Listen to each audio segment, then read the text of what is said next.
20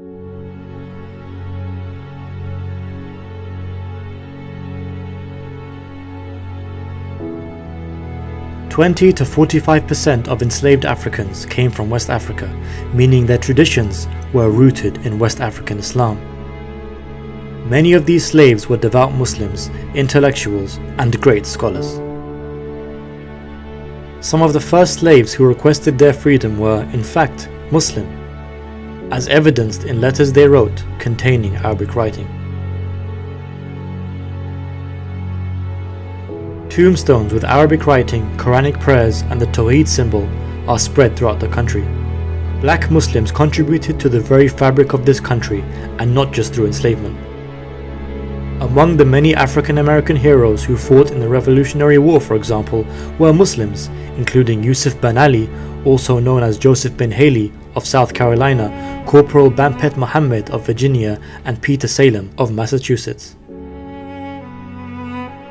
Ben Ali Muhammad was brought to America as a slave, but was in fact a learned Islamic scholar who taught Islam to his fellow slaves, eventually developing an entire community of Muslims. During the war with the British, he professed to having 80 men of faith ready to defend the land, implying that they were all Muslim. He prayed 5 times a day and wore the Islamic garb, read the Quran, and fasted during Ramadan.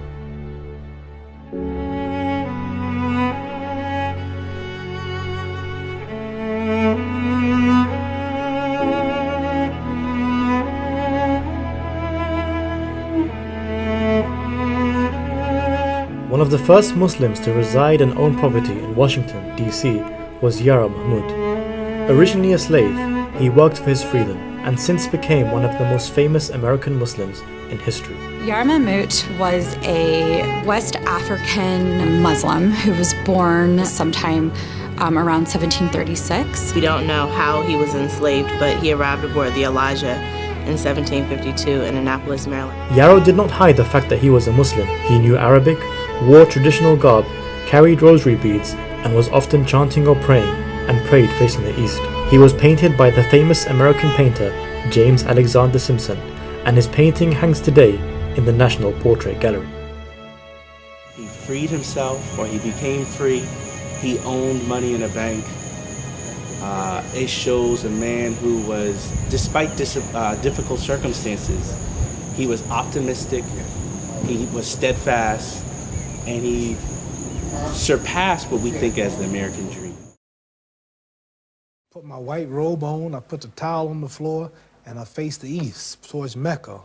And we say, surely I have turned myself to thee, O Allah, trying to be upright, to him who has originated the heavens and the earth, and I am not of the polytheists. Surely my prayers, my sacrifices, my life, and my death are all for Allah, the Lord of all the worlds. No associates has he. This am I commanded. I am of those who submit.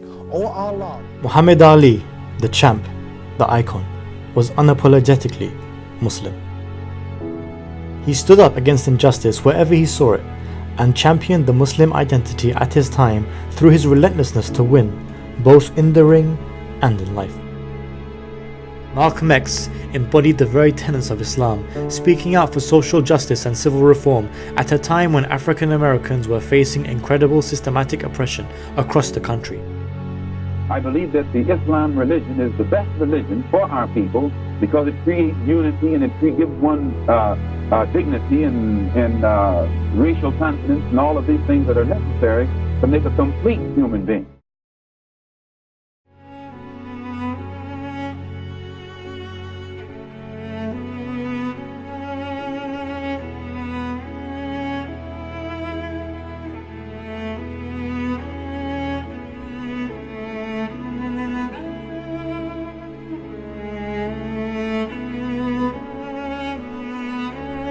Today, African American Muslims are at the forefront of America.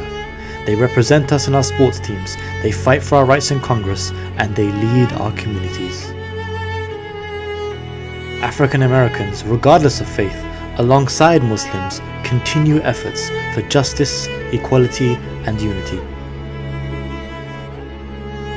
We are two minorities whose histories are incredibly intertwined, and standing together, we can take our shared values and history and use them to continue to make our country great.